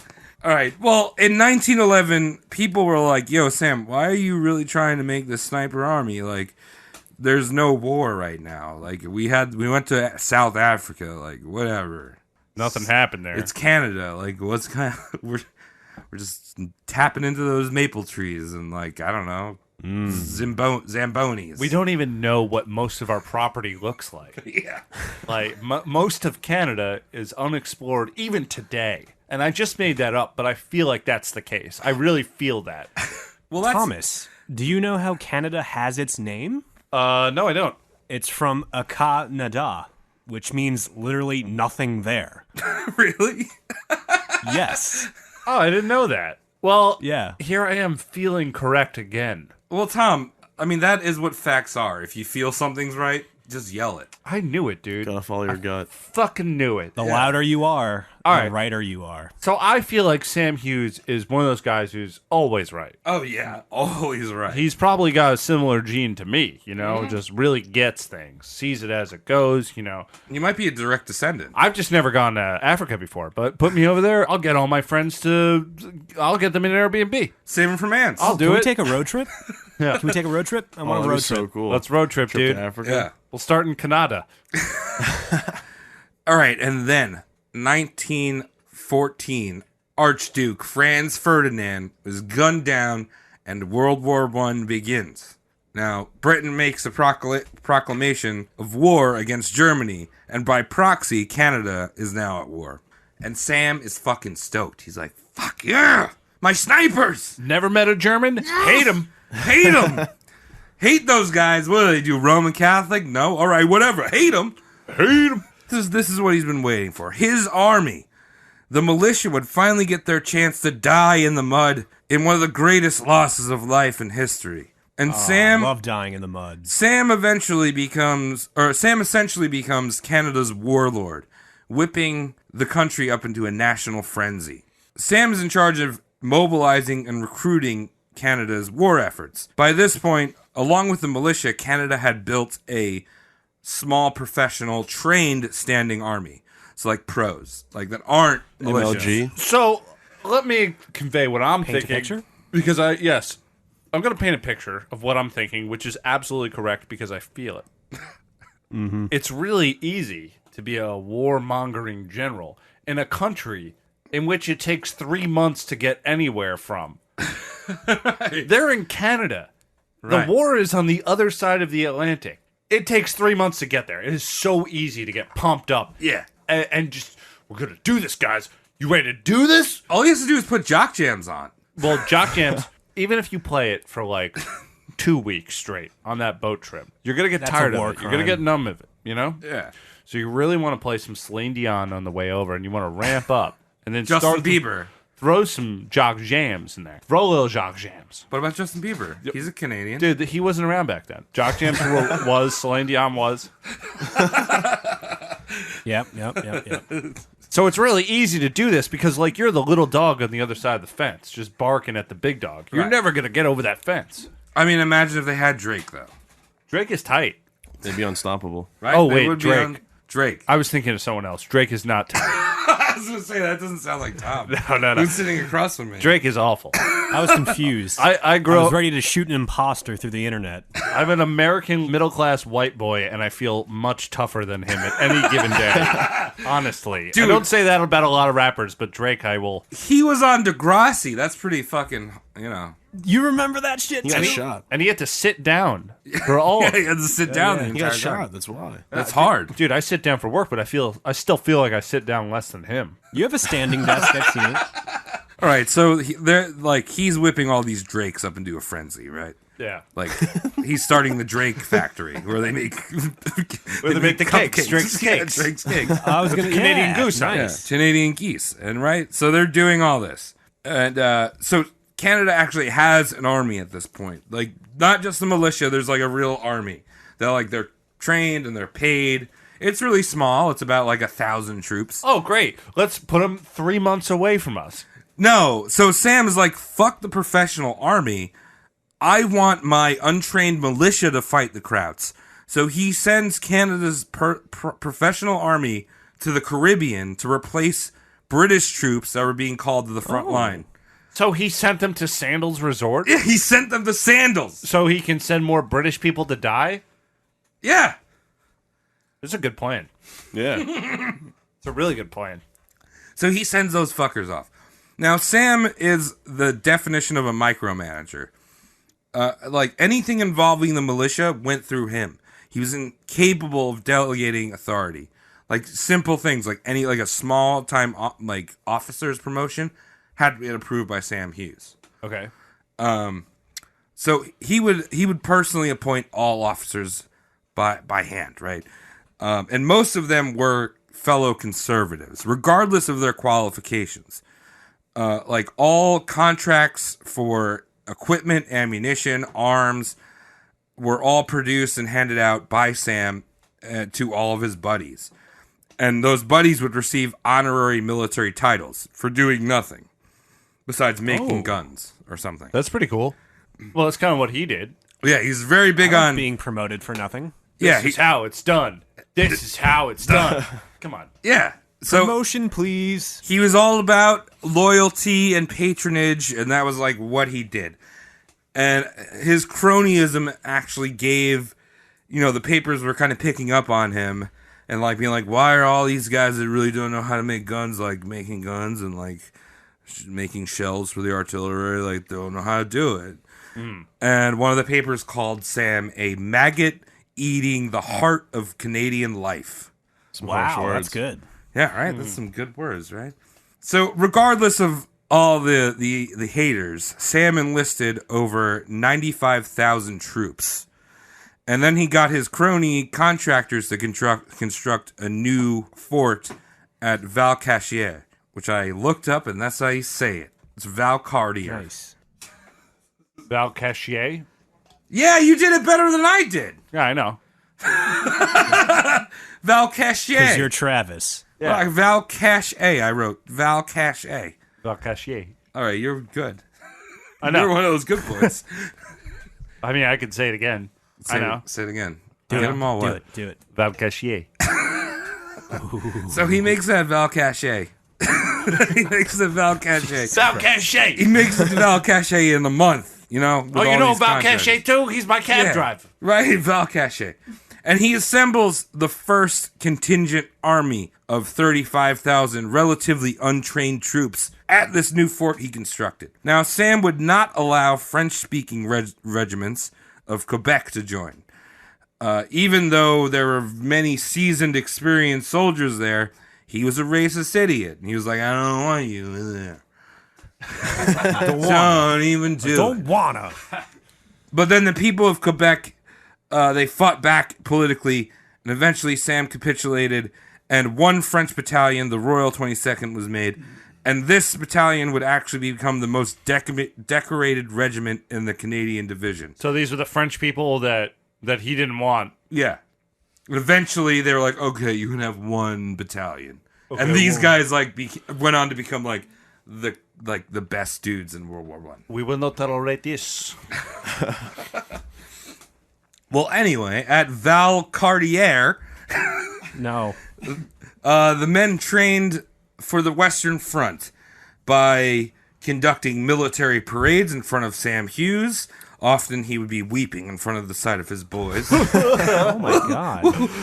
Oh, they all shave their legs. And the amount of time the army spent parading in front of Sam or at the shooting range. Marching? No, parading, not Or marching. parading. There's a difference between marching and parading. Parading, you can spin around and have a tuba. Yeah. So the amount of time they spent parading in front of Sam or at the shooting range, which I guess is kind of good, but when you're doing like competitive shooting style, it's not good. Or sword drills, which they did every morning in front of Sam while he's like hard, just like, yeah, give me them swords, yeah, honey. So what happened when we went to the trenches? That's amazing. Well, and when they said, it's funny when they were talking about, like, there's accounts of these soldiers like, why the fuck were we sword trading? I never used a sword when I was in the trenches. Stuck in the mud a few times. Sam, what the fuck is this? I thought we'd be dancing. We're in the trench. No, it was saber training. It was like, oh, okay, so the most useless form of sword fighting. Yeah. So all this time they could have been spending preparing themselves for the hell to come. But, Sam had sent all the professional soldiers to the Caribbean, to Sandals. To hang out. Yeah. And this was Sam's army. He is the guy that's going to fucking build this army, He knows everything. I mean, I trust him still because of how I feel about him. Yeah. I kind of want to join. I want to go to Sandals. Well, yeah. He's become a professional. Professional Sandals boy. Be a pro. You got to shave your legs every morning. I'll get to it. The soldiers even knew that they weren't getting the training they needed. And they actually created a song about Sam that they would sing out of earshot. And See, Tom, that's how you know. That's how you know you're not getting the training. If you have time to make a song about anything, you're not being trained properly. True. All right, so I get to read this. It's a little diddly. I know you like doing the songs. What kind of like this? Oh, that works. We are Sam Hughes' army, 30,000 men are we. We cannot fight and we cannot march, but our bloody good are we. I don't know. There you go. That was actually the exact same tune. You did it. Woo. You went with your heart. You made facts. Do you know why? Because I felt that was right. And also, I want to give another shout out. Because as much as we drink Miller Lite here, Travis has brought Labette Blue Canadian Pilsner, which I'm jealous. Well, Cody, you should have imported a little over to Hawaii. I know they cost a bit much out there. But these Canadian beers, wow. This is taste. Yeah, if Canada was like America, this is what they would do. This is their Budweiser. Yeah, this is great beer, real tasteful. It tastes just like Budweiser. Yeah. 11.5 fluid ounces, rip off. All right, so the time had come. They had done all this really good training, and it's time to go off to Europe to fight in the war to end all wars. Now, Sam would walk around. These are my boys, right? These are my boys. My boys. These are my boys. My boys. And they're about to enter the greatest killing field, and they need leadership. So Prime Minister Borden gives Sam an ultimatum. He said he could either command the militia, or that he helped raise and, train in their sword fighting. I understand. Or he could remain in Canada and continue his role as the Minister of Defense. Now, part of this whole ultimatum was basically Borden trying to just get Sam away from him. because he was like, this guy's a pain in the ass. Stop crying on me. Sam, get the fuck away from me. Like, I'm eating dinner with my wife, Marsha. Yeah. Leave me alone. Stop crying. But please. they're trying to have their Lunchables dinner, and he's just crying all over it, you know? That's what the army is. Lunchables for dinner. You're not going to call that dinnerables? Well, it's lunch for dinner. It's TV dinner. Yeah, And you so- know, you have breakfast for dinner sometimes. You get eggs for dinner, which is great because Oh, I love that. you can do lunch for dinner. So basically, he's like, Sam is definitely going to go over with his troops. And Sam is like, no, I'm going to stay in Canada. You know what? I think I'm going to do better over here raising more troops, right? Like, I don't want to go over there, you know? Well, Stay here. just stay here, man. So the Canadian division is shipped out, and the war had already begun. So they went to England for a few weeks to train before they actually went to the front line. Right, to do the back end training. Right. Because they were like, okay, you guys don't know anything, do you? Wait, Sam Hughes trained you? All right, we're going to do some All more right. training. You're basically infants now. Yeah. So, first off, since Sam had turned down leading the Canadian forces, they were led by an Edwin Alderson, who was a professional British soldier who knew how to fight. Sounds good, right? Edwin Alderson. Yeah. That sounds like a guy who makes office chairs. You're gonna love this. I like how you said professional soldier, as if there was some such thing as an amateur soldier. Well, there there is. are. That's the militia. Oh, all right. Yeah, the militia are. That's half of Venezuela at the moment. No, the militia. They're Oh, so they're the militia is literally just like, I don't know, this guy. He makes staples for a living, and now he's gonna But he owns a gun, so he's in the militia. Yeah. Come on in. like. So they weren't. now he fires artillery. Yeah, they weren't professional. So and Alderson had experience in the field, but Sam was like, no, the Canadian division needs to be led by a Canadian. So he threw a hissy fit and threatened the War Office of a Boston Tea Party type revolution in Canada, which was not going to happen. People were like, I don't fucking care. Like, he's like, no, we're not going to be part of the fucking empire anymore because your guys are leading our troops. So he tried to be revolutionary, but like for like a week. Yeah, exactly. I'm not gonna handle it. I'm not gonna take this anymore. I'm just not gonna. I'm so tired of this. I've been crying every night, trying to get my way about things, and you won't let me do my way things. I don't want to not do my way things anymore. I'm doing my things. I'm gonna go to bed now. Watch me cry. Yeah. Now remember, Sam was big on temperance. No booze for him or his soldiers. So he ordered the removal of wet canteens, which is basically a rationed alcohol towards the soldiers. Yeah, take the only joy they have away from them. Exactly. Come on. Exactly. So when Alderson gets the troops, he's like, "Fuck that! Like these guys are going to be living in hell next to like their dead comrades. Let them have a fucking whiskey or whatever the fuck they're drinking." So Sam hears the fact that Alderson had like turned that shit around. He's like, "Fuck that! Like he's ruining my boys." Yeah. Actually, Canadians, regardless of the fact that there was no drinking, they made a name for themselves of being drunks, rowdy frontiersmen. And the second they arrived in England, they caused a huge scene in London going on like benders, just like drinking and fucking. And Well, I believe this is post-industrial Britain, where Britain used to be a gin country, if you didn't know that. And then the reason they got so big on beer and they made it so cheap, it was government subsidized because all the workers would get too hammered on gin. So they made beer. Wow. All the beer is like, it's the max, I think the max legal beer, alcohol percentage in beer over in England for quite some time, it might not be the case anymore, was 5%. Because they want people to go to the pubs and feel like they're drinking a lot, but still be able to go back to work. yeah, drink their liquid water or their alcoholic water. perfect. Yeah, exactly. Because before they'd just be slamming gin. Oh, yeah. And they'd be like, yeah, drink this beer. It's like on the house. Go back to work in like a fucking Yeah, steel factory. stay and, like, hydrated, cut your hands drink off and beer. Shit. Yeah, that's what used to happen. They used to have to shut down factories for like 30 seconds, which was terrible for guy outta business. Yeah. He ain't got no hands no more. Oh! Yo, Jimmy, come here. Give him a gin. Can those fingers. So one of the biggest problems affecting the Canadian troops was their shoddy equipment that Sam had parsed out to his political cronies. Nice. That was the biggest problem. So all of his soldiers were equipped with leather harnesses that basically held their like ammunition and like it would hold their pants up, Like cowboys? you know, yeah, like a little bandolier type thing. Little bondage belts. Yeah, right. Oh, They'd nice. Cover their nipples up. They had clamps. I'm That's pretty hot. sure they actually went around the nipple. You sure? Because Sam wants to look at them. Oh yeah, you want to see how hard they You are. used to to wear see how those, hard they are, those, yeah. those gas masks too, right? At the same time. Well, they didn't have gas masks yet. They just had these leather boys. They got bondage gear on. Yeah. Assless. No Yeah. pants. Assless. So these bondage gears would just like snap during the training on the training field. Great. Like so it would they just didn't even fall get to apart. war. They didn't even get to the front. They would fall apart.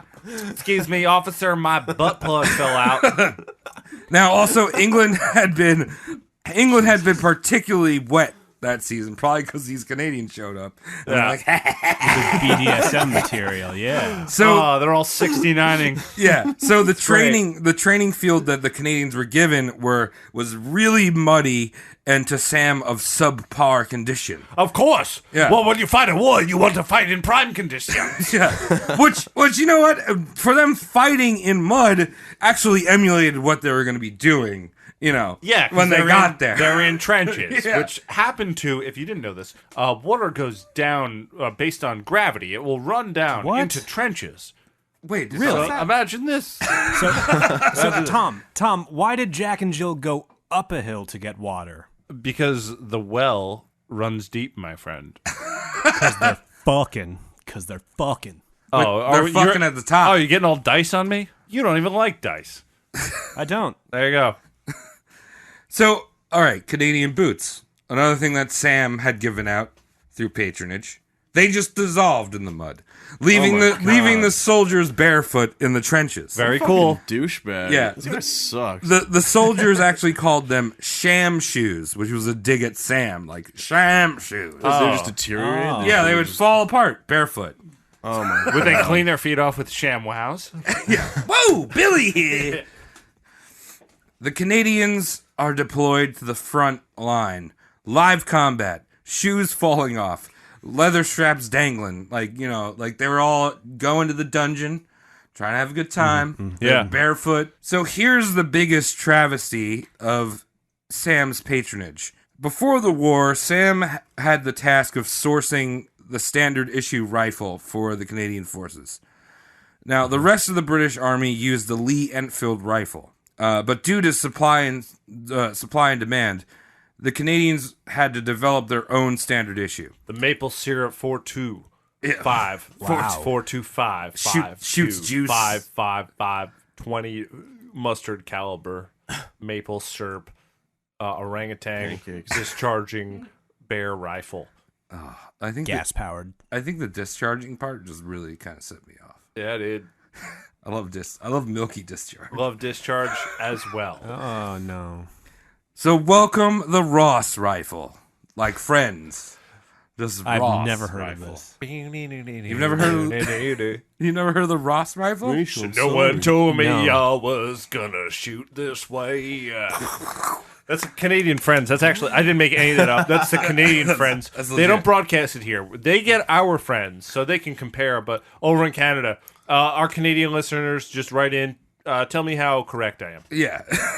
So this piece of shit was a competitive shooting rifle developed by a Scottish inventor and businessman named Charles Ross. Very trustworthy. Yeah. Hughes had tried the rifle on the range. I mentioned he loved range shooting, right? And he loved this rifle. And he's like, wow, it's so accurate. And yeah, it is pretty accurate. You can fire it really well. So he helped it get approved by the House of Commons, and the gun became standard issue. Now remember, this dude, there's no black and white, or there's no gray area for this guy. It's all black and white. So the Ross fucking sucked. The militia didn't like it from the beginning, and it constantly jammed when you rapid fired it. So like, it's fine if you're taking your time, you know, picking a shot off. But if you're trying to shoot, you know, bang, bang, bang, bang, bang, the bolt would get stuck. It would overheat and Oh my god. you wouldn't be able to shoot the gun. no. It was You're useless. sitting in a fucking trench and there's like fucking everything's going on around you. It's probably the worst thing ever. Right. Your shoes are deteriorated. All you know how to do is dance. Sword dancing. I'm sorry for this shit. Yeah, exactly. Another thing is when you'd attach the bayonet to the front, because remember, there's a lot of charging in World War I. There was a lot of bayonet charging. There wasn't a lot of firing. There was a lot of like, let's charge over the top, Battlefield boys, 1. right? Yeah, let's go for it. Yeah. So when you had the bayonet attached and you shot the gun, the bayonet would fall off of the gun. And a lot of times they would be shooting with the bayonet attached over the trench, and it would fall off, and they'd go and try to recover it and get shot. First reaction. Yeah. Not always the best one. Right. So these are obviously really huge issues, and we think about World War I, and you think of these guys sitting in trenches. It's a mess. Well, no, you think. I mean, I think the typical thing is you think of a line of dudes just sitting in trenches and like taking pot shots, but in reality, World War I was like very close combat fighting. So your gun not firing when you're like raiding into a trench, and your bayonet, which is more important than shooting in most situations, falling off is unacceptable, you know? It's sad because a lot of people lost their lives that way, but also it's funny. I mean, it is. It is funny. I It agree. is funny. I agree. It's so far from badass. Where'd that my it's bayonet funny. go? Oh, Whoa, where is it? My gun, I can't put my bayonet. So Sam's boys are over there. They start their fighting in France, and this rifle is costing countless lives. And it was said that the Ross rifle was better used as a shovel to dig your own grave than as a gun. Ooh, I like that. That's a slogan on the side of the box. It helps if you're real skinny too. Oh, Yeah, whoa! Many Canadians would actually steal Lee Enfield rifles off fallen British soldiers rather than use their rifle. They just like fucking chuck it out in no man's land. I got a Lee Enfield. This thing's gonna work. Call of Duty shit. Yeah. well, that's what you have to do in video games in general. Yeah, You know? well. Yeah. So, You guys ever play Tetris? dude, I love the Lee Enfield piece that falls. Yeah, Headshot. No, it's really scope. cool. No scroping. Yeah, no scroping. That's an No official. That's an official move in Tetris. Yeah, Tom, have you ever played the Pac-Man? never heard of it. How about the Q-Bert? That sounds like a tax form. So Sam took all of the criticism about the Ross rifle since the very beginning, either as lies or personal attacks against him. Yeah, that's right. I got this guy. He's like, he stood behind this rifle even while it was killing the ones that he loved, his boys. He's still in Canada, that's why. He's not doing any of the fighting. Right. Yeah, he's not there, even though he's getting these complaints. So after the aftermath of the Second Battle of Ypres, which brought up all these like issues that the Ross was having like in real world situations, not just like them being like, this is shit. It's like, no, this fucking killed my best friend. Like, we just fought in one of the bloodiest battles of World War I at Ypres. Eventually, General Alderson brought up all these reasons why they need to get rid of the Ross. And Sam responded back by saying, some of these charges against the Ross are so absolutely absurd and ridiculous that no one, excepting a novice or for excuse, would find them seriously advancing. All right, break that down in plain Canadian English. So he's saying, like, unless if you're a noob, like, this gun is perfect. Oh, if you know what you're doing, you gotta like this gun. If you don't like this gun, bring your own gun. I don't care. Get good. Yeah, get good is basically what he's saying. So he just could not accept that his boys were rejecting this piece of shit. So with all this complaining that Sam's making about what's happening, he weasels his way into getting a knighthood. So now he is Sir Sam Hughes. And he was like, I want to visit the soldiers in France and strut around in my uniform. I used to think Paul McCartney was the worst knight, but I think we have one worse. Yeah. So Sam begged Prime Minister Borden. He's like, he's crying again. He's tearing up. Nobody liked my gun. He's like, let me take a trip to Europe. I need to see them. I need to see my boys. My boys. you Can I mean stay at a Sandals beautiful resort, boys. please? You mean the dead ones with trench foot? I need to see them. I want to wish good luck. So, of course, the Prime Minister's like, get the fuck out of my office. Sure, go. Yeah, fine. That's great. So Sam heads off to the trenches in his perfectly tailored uniform. He gives speeches about how the Ross rifle is the finest in the world and the Lee Enfield does not compare. Who did he give these speeches to? To the soldiers. Oh, okay. And- not just people in Burger King? Yeah. And he said the enemy feared the Ross rifle. The Ross. And yeah, he said, and then he also said that if there's any trouble, it's in the company commanders that don't know how to use the rifles and use them properly. On these Ross rifles, not only was he like, people are going to be so afraid of this, he put that little, like, pissing Calvin on the back of each butt. He's like, people will be real, they'll have opinions about this, and they're not going to like it. Just a little pissing Calvin on a little kraut. To be fair, is anything named Ross frightening? No. Yeah, Cody, you got a great point there. That's my uncle's name, and he's a hedge fund guy. Yeah. Oh, sounds lovely. Threatening. So, all right, first of all, he's delivering these speeches to the people that are using this rifle that know they're a piece of shit. Some of the people that are listening to the speech have Lee Enfields around their shoulder. Like, yeah, it's great. I love it, buddy. Yeah. Throughout the entire speech, there was just assassination attempts failing. Yeah. I love my Ross so much, I left it at home. Gotta save it. Yeah, I want to save that for the kids, show them a real piece of equipment. Heirloom. Mint condition rifles. Mint condition. And also the fact that he's laying the blame on company commanders is creating insubordination and leading to mutiny. He's like, no, like, you guys are dying because, like, those guys that lead you, like, they suck. They don't know what's going on. Yeah. Obviously, like, that moment in which your gun didn't fire or your bayonet totally left your gun, that's the guy who was telling you what to do. Because he told you how to do it wrong. Don't blame me. Don't blame Ross. Just blame that guy. Yeah. All right, so let's talk a little bit about what the Canadians actually did during the war despite their faulty equipment. Now, thanks to very talented commanders, the Canadians became the Allies' shock troops. Like, they were the ones that actually everyone was afraid of. Oh. Even with all this shit going on, these guys were tenacious.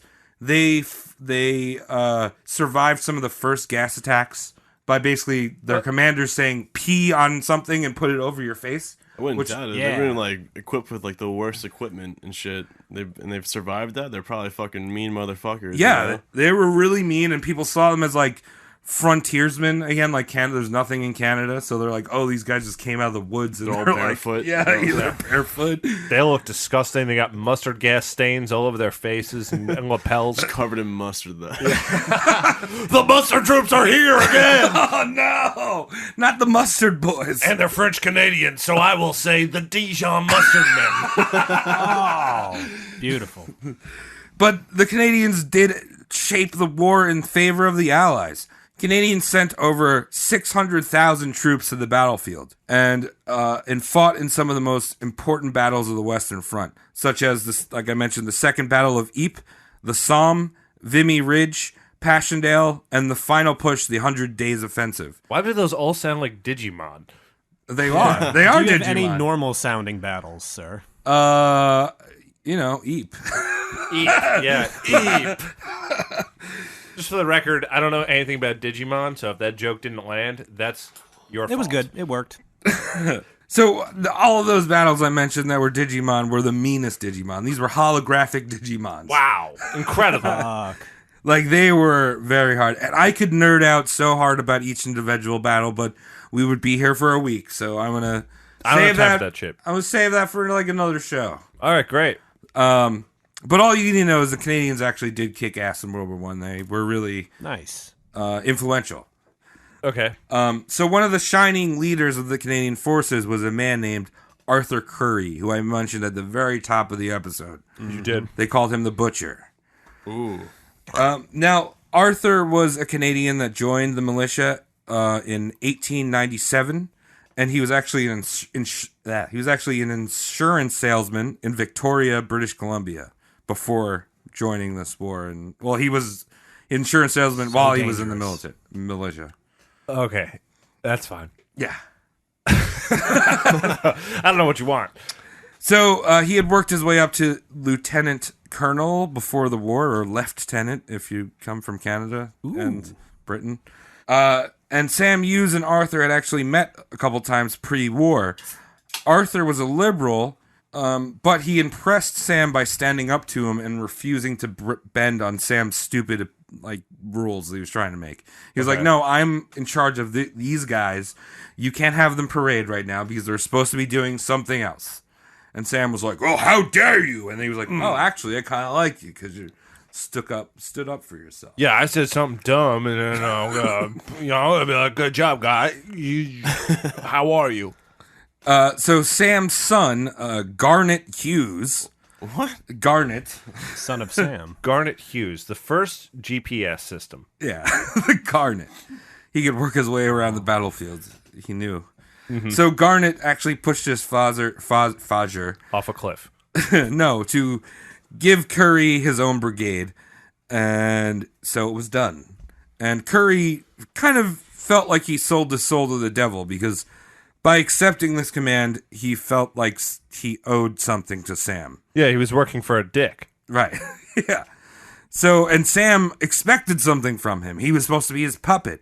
But Arthur was a man that believed that promotions were earned, and he was also very astute, and he listened to people that knew what they were talking about the battlefield and would take that into consideration. Right. Arthur, I'll be waiting in my tent. Yes. I will be astute for you. I'd like a blowjob. So, Arthur answered only to his superior officers, which was General Alderson, and then when Alderson left, it was General Bing. No. What's his real name? Bing with a Y. All Bing. Right, fine. I guess. Fine. Bing. Another Friends reference. Is that a Friends thing? Really? That was Chandler's last name. Bing? Chandler Bing with a Y? Yeah. Yep. What about the Canadian Chandler? It was Bing. What was the Canadian Chandler's name? Chandelier? I don't know. Chandelier. There you go. All right. My Chandelou. Okay, so both of those guys were British. They were both professional soldiers. And Arthur knew that he had to learn from them. Like he was a militiaman. Like he needed to listen to his soldiers, and he would listen to his soldiers and officers, anyone that could contribute to his plans. And like I said, you all think about World War I as taking pot shots across these trenches, but there was a lot of planning and fierce, close hand-to-hand combat that went on when the enemies breached the line. And the world had never seen this type of warfare before. I mean, there's new weapons like machine guns mowing down advancing enemies, gas attacks. Mustard. And it's probably insane if you think about it, like being there. And this is not an exaggeration. I'm not just saying a brilliant. Roughly 1 billion shells were fired from artillery. All right. Like 1 billion. Yeah, I can imagine. And 47 people died. So a lot of wasted. A lot of missed bullets. Yeah. Yeah. So tactics were constantly changing. And while Curry was not perfect, he learned his lessons every time. And he was big on planning. Occasionally, when they did not have like proper maps or aerial surveillance, this is when they first started using aircraft to check out no man's land. Mm-hmm. Curry would trek out into no man's land himself and assess the battlefield conditions and check out enemy battlements. Would he just cover himself with mud like Bear Grylls? Yeah. And just kind of like crawl on all fours and be like, I'm a leopard, mate. He's doing the worm everywhere. I'm just a leopard. And he was a tubby boy. He was a big boy. Oh, yeah? Just sliding around. This fat fuck just being a sloth. 300-pound slug just climbing around, gathering intelligence. Gathering. I've been caught on the barbed wire. Someone shake me free. Don't salt me. Stop salting me. The French person trying to eat him. Yeah. Oh, yeah. Those are snails, Mike. That's the same shit, right? Yeah, dude. One's got a shell that you can carry it with. The other one, you got to put them in Ziploc bags. So Curry knew the Ross rifle was a piece of shit, and he spoke his mind, and that angered Sam. It angered the fuck out of Sam because he was supposed to be his pawn. And when the Did he time, cry? Why you want money? Yeah. Give me a blowjob. give me a blowy. I'm crying. Help me. I've been crying for hours waiting for my son to come home to me. And I can't think of anything. Everyone's complaining about the Rosses. And I said, no, Ross is great. And everyone's like, no, I don't like the Ross. So when the time came, General Byng passed off the command of Canadians' 1st Division to Arthur Currie. And Arthur was knighted in a command dugout by the king himself. And now Arthur was a general, a knight, and division commander, the first Canadian to lead the Canadian troops in World War I, and the only one. Sam was furious because ever since Arthur had seen action and led troops in the trenches, Arthur had rubbed Sam the wrong way. And Arthur was concerned with his soldiers first and promoted who he saw was ready for the role and would save the most lives to that position. Whereas Sam is like, oh yeah, you give me a tuggy, like you could be an officer. Give me blows. That's how you climb to the top, everyone. Yeah. Sam Hughes absolutely had no fucking clue how World War I was being fought. He was completely removed from the tactics and the scale of the battlefield and thought that it was no different from any war that had been fought in the 19th century. Remember, it's like an army of snipers, and like World War I was nothing like that. No, you don't snipe. You just gotta throw, what are those? The Chinese whipping stars. You gotta blast a few of those real quick. Shurikens. Yeah, Shoryukens. Yeah, that. The biggest problem with Currie taking command of the troops was that Sam had petitioned General Byng to promote his son Garnet to the division commander. It's like, you didn't promote my son! Sam is such a bitch, yo. He's always like complaining. Yeah. Right? Yeah, He's right. like making these petitions and all these fucking fake news about everyone, like fucking spreading gossip. I'm going right to the town center, and I'll tell you how it's done. I'll show you how Canadians do it. Without alcohol. No Canadians ever drank alcohol. One I respect. No Roman Catholics. I'll show you how we petition. We get things done. Show them how it's done, Roth. So Garnet was actually a terrible leader, and he had abandoned his line prematurely and retreated multiple times on the battlefield. During this one of the first battles the Canadians had fought, the Second Battle of Ypres, Garnet had pulled his troops back, exposing Currie's flank, which caused Currie to take heavy losses. And Currie had personally ran back his fat, tubby slug butt. Oh. Yeah, he had personally run back to British HQ to ask for troops to reinforce his line. But it was already too late, and his line had been taken by the Germans and overrun. But Sam used that fact that Currie had left his troops to get reinforcements and spun it that he had abandoned his post and left men to die. Oh, man. Yeah, that's what it sounds like. But that it was anything but that. He's the commander. He's not supposed to be on the front line to begin with. Right, he's running back to 7-Eleven so the guy behind the counter can call the police. But it's just like, hey, he ran to 7-Eleven because he wanted some Twankies. Yeah. So, Sam Hughes, the armchair general, had found his new target, one of the greatest generals of World War I, Arthur Currie. And when the idea of creating a second Canadian division arose, Garnet Hughes' name was at the top of the list of command. Currie argued against having a second division in the War Office because he said it would stretch Canada's forces too thin and their ability to operate as shock troops, which was true. But so he personally shot down the idea of having Garnet take that position, and that was another thing that Sam fucking hated about him. So back in Canada, Sam is going buck wild. He's attacking Currie. He's attacking liberals.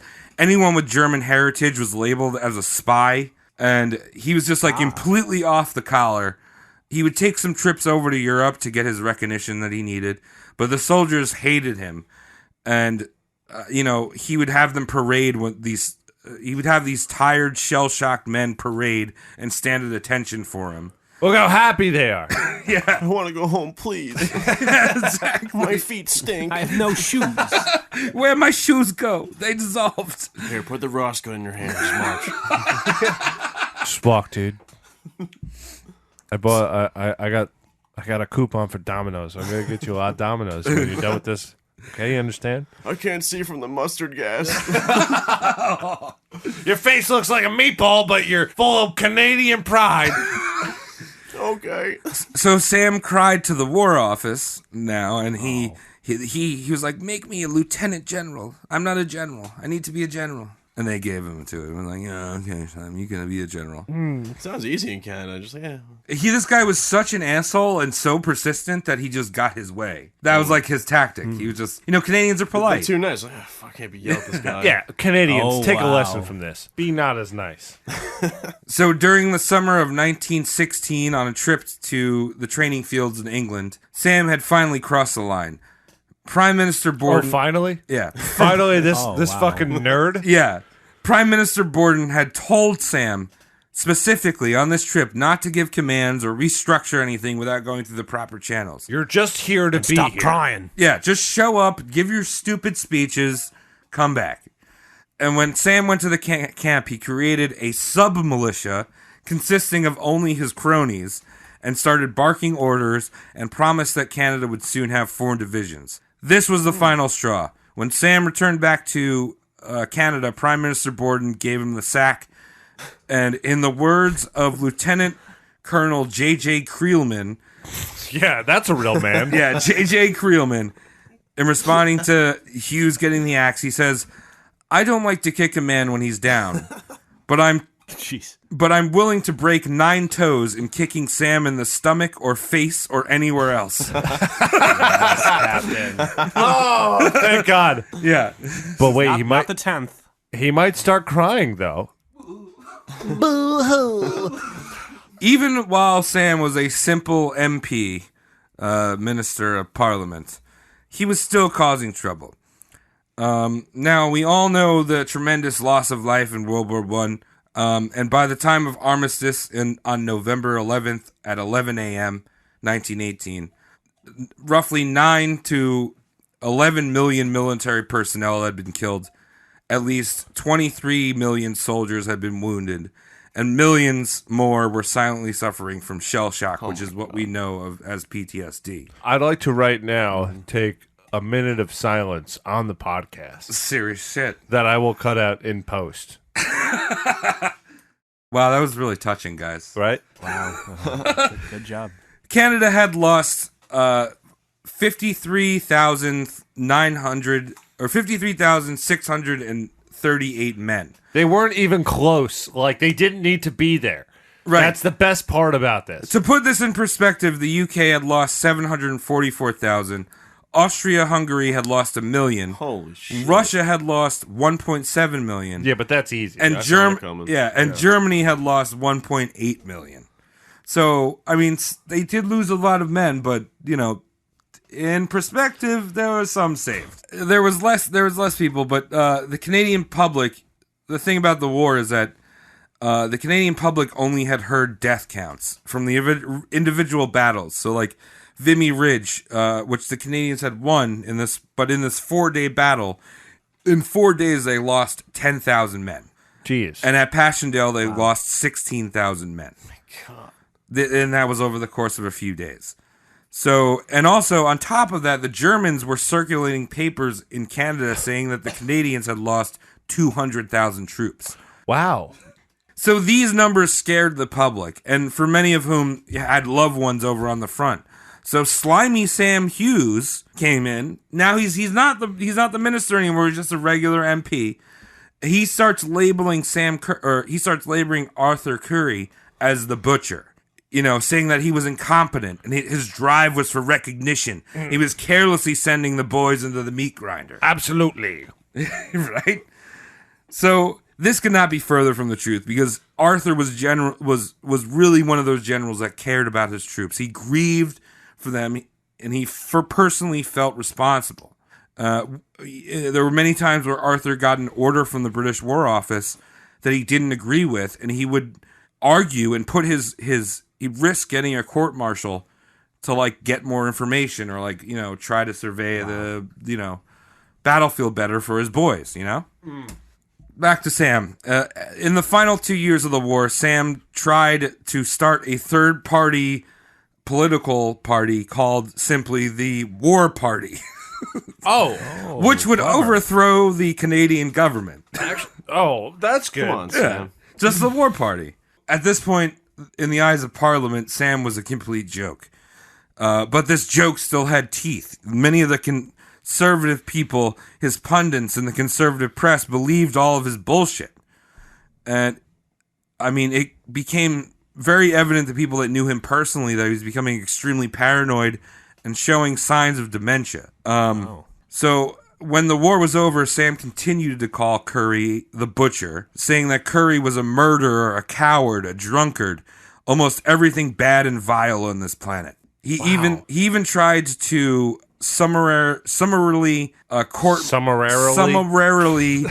drunk and I'm drinking Canadian beer. Dude, this Canadian beer gets you fucked up. Yeah. He's trying to summarily court-martial him. You guys want to go Tim Hortons after this? Yeah, bro. I got my boots in the truck. Nice. So he tried to get him court-martialed and punished to the extent of the law. Obviously, the military brass didn't listen to this lunatic at this point, but the people did. The average soldier who fought under Sam, who didn't really see what he was doing behind the lines and just saw, like, their friends getting blown up and, like, they kind of started to buy into Sam's bullshit too. So, like, the people and the soldiers. So this Arthur Curry, a war hero, an overall solid dude, was labeled for malicious attacks and, like, just murdering the soldiers.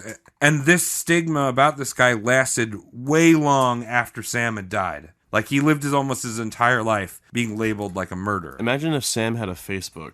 How much fake news he'd be spreading. Yeah, for real, dog. It's wild, man. I just lit a candle. For the soldiers. Yeah, for all of them. All right, now that you lit the candle, blow it out and ask me a question. All right, ready, everyone? This is because I smell. God damn it, Mike, why'd you talk over that? What is that, Midnight Wish? Right now I just blew out a sea kelp and bergamot. Why are you burning kelp? Whatever, dude, I don't care. So how did Sam Hughes, the actor, die? In the summer of 1921, at the age of 69, sexual. It's good you're Yeah. Woo! Yeah, smoking pipes, dude. Sam was not doing too hot. He had pernicus amnia. Which I heard you can avoid if you just have a drink. Yeah, of B12. Yeah, or any drink, because he didn't drink liquor. Yeah, well, he didn't drink party liquor. He probably should drink this Labatt Blue. Yeah. No, basically he had a deadly vitamin B12 deficiency. Just drink a Red Bull. Yeah, that's it. So, how do you die from that? Yeah, after having 3 blood transfusions, the doctor, in hopes of making him feel better, the doctor said he didn't have long to live. Because apparently if you don't have B12 in your body, you will die. Yeah, you need Red Bull. You need Red Bull. It's official Does endorsement. Red Bull really have that in it? Vitamin B? Yeah, but B12, dude. They got loads of that. It gives you energy. Dude, Really? you know what Tony Hawk does before he does a fucking sick 900? He takes a shot of B12 in the anus. I wouldn't doubt it. Guess those juices running. Sometimes he overspins it. Almost gets that Too 1080, dude. Almost 1080s, but then he comes back a bit, because he's got back that to reality. He's got that excitement, dude. Tony Hawk's smart. He understands B12. He can do 12 times 12 is 144 any time of the day. I think he endorsed B12 a long time ago. Yeah. He's so good at math. Yeah, B12. That's 6th grade, dude. You 12? B12. B12. So Sam took his private rail car to his hunting lodge in the country. And because he was bedridden at the time, the conductor asked him if he wanted to go slow. To which Sam responded, "No, tell them to go like the blazes." And he got to that hunting lodge. Great. So Sam spent the final week surrounded by Garnet and the rest of his family. Hundreds of constituents showed up to pay their respects. But even while he was in bed, he was still talking shit and bad-mouthing Arthur Curry. That's how you could tell he's a stable person. Yeah, right? So exactly. The last Stuck minute. to his guns. Yep. And on August 26, 1921, Sam said his final fuck you and died. It's great. Canadian summers. Yep. And that's I like it. Sam Hughes. Well, I'd clap, but I don't want to ruin the audio. Oh, I've been doing that. I say we all get knighted. Yeah. Yeah. I mean, You get on that guys, mic. So I read this. Basically, I was at the bookstore and I saw a book called "The Madman and the Butcher" by Tim Cook, not Apple Tim Cook, or maybe Apple. Are you Tim sure? Cook? I don't think that dude reads, No, man. I don't think he reads either. But I saw this book in the bookstore and I just picked it up and I read it. I was like, "This is great. This is a great dude." So this is He's how a you dumb- found this guy? Yeah, he's a dumb idiot. You went to the bookstore? Yeah, Well, let me tell you something about Roast Morning Podcast. We like reading books. we do. We're smart That's why as you hell. should go on our Patreon so we can buy more books and get smarter. Yeah, hell yeah. So I think we've all kind of laid down how we feel about this idiot. He's fantastic. Yeah. Fantastic gentleman who really understands what he believes in. I mean, I think if you put him as You're a free spirit, I would say. yeah, I think if you like had a slug, he would probably put salt on the slug. Yeah, well, that's fine. Well, he's French Canadian, right? Him? No. No, he's not Sam, French. no one's He's French French Canadian. Canadian. No, he's not French He Canadian. hates He hates French the French Canadians. Canadians. Oh. He's a Canadian. He's British Canadian. Oh, British Canadian. Uh-huh. That's fine, Mike. We're all here together. Look, Mike, go do a kickflip. get at it. Yeah. Okay. Well, we're gonna do kickflips outside. I'm gonna kickflip over Mike's deck. All right. So thanks for tuning in to Roast Mortem coverage of Sam Hughes. I've learned a lot about Canada in general. Yeah. You know, that country never ceases to amaze me. How do you have so much land and you just make friends the whole time? I wish I could go up there and make friends and like hang out with Ross and Chandler and Yeah. remember their apartment they had in Toronto? Yeah. And then It's like huge. Drake, It's extremely expensive now. And then Drake was there and like he was in a wheelchair and like it was like Well, yeah, it was like one of those old buildings, so Drake couldn't get up to their apartment, just so he just outside waited out yelling. front at the coffee shop for them. But that's friends. That's Canadian friends. Thank you for tuning in for the coverage of Canadian friends here at Roast Mortem Podcast. I had a great time listening to Travis get words right. Yeah, I did some of that. Yeah. Yeah.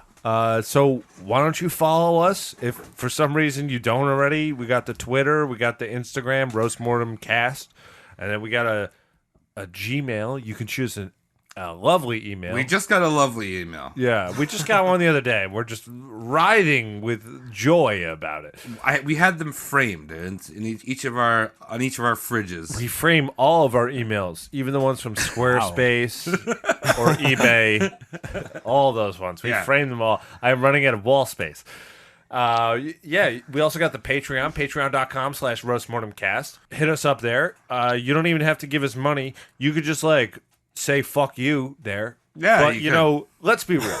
Give us money because we got books to read. We got Labatt to drink. Look, we got Miller Lite. Yeah, that premium beer. We do not fuck around here, not one bit. And you can follow me, Tom, at Sauntcht, SAUNTCHT on Twitter. You can follow me at Travis Legion with 2 E's or Hops.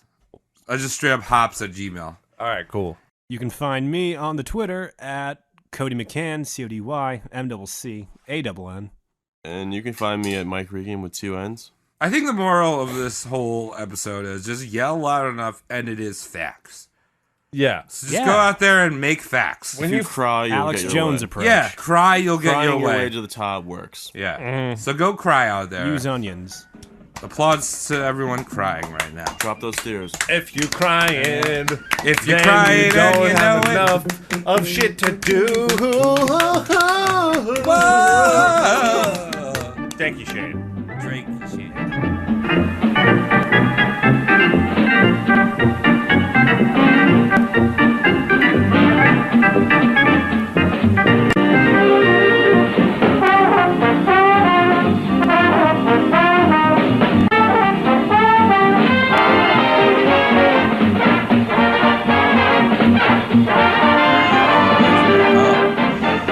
Wait, hold on.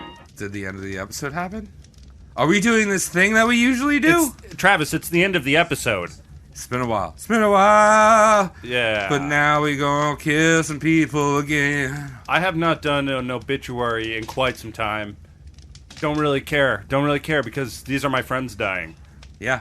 You might look at this as like fun and games if you've never been obituized. Yeah. If you're a new listener, it doesn't matter. These are dead people we're talking about. And we're talking about dead people who like us. Pay your respects to people that like me and my friends. That's right. I have to be honest, I've only just hit record now, guys. Oh. All right, Cody, that's fine. We have to start cool. over again because No, Cody. we're good. He wasn't No, really just saying anything. keep the shitty Discord. No, in, it's and then okay, people Cody. will be confused why why it sounds amazing all of a sudden. Wait, you weren't recording this entire episode? Wow. Whoa. Oops. All right. So, Tom, who is the first person that's going to die? All right, our first person is a gentleman by the name Art Perez. And Art Perez, one thing I do know is that Art lives out in Minnesota, which is the land of lakes. Wait, is that where the butter comes from? I think so, dude. Wow. And if that's where not the Lakers case, come from. yeah, definitely the L.A. Lakers from Minnesota. No, Michigan. If you didn't know this, it's known as the land of 10,000 lakes, but there's actually closer to 12,000. So whoever fucked that up, probably dead already. Not going to talk about that person. Tell me. We'll roast them. Yeah, so imagine this. You're living in Minnesota, and when you live in Minnesota, you have to live on a lake, and you have to go jet skiing every day. Especially if you're in trouble with the law or something like that. You know, you made that illegal left on red, and now you got to go. Now you got to go serve time. Community service. Community service out in Minnesota. Jet skiing for hours for leeches entertainments. Orphaned leeches. That's you have to entertain for the orphaned leeches. Well, you know, stir them up. You got to work God. their minds a little bit. yeah. Doesn't sound that bad. It sounds bad if you think about this. These are orphaned leeches. They don't have any principles because their parents, they don't have them. Their parents didn't care. They left them. They left them in the lake. And now you have to go there because... Yeah. So Art Perez makes an illegal left on red. You understand? So he's got Dude, this... you can't be doing that. It's hard, man. But he's rushing somewhere.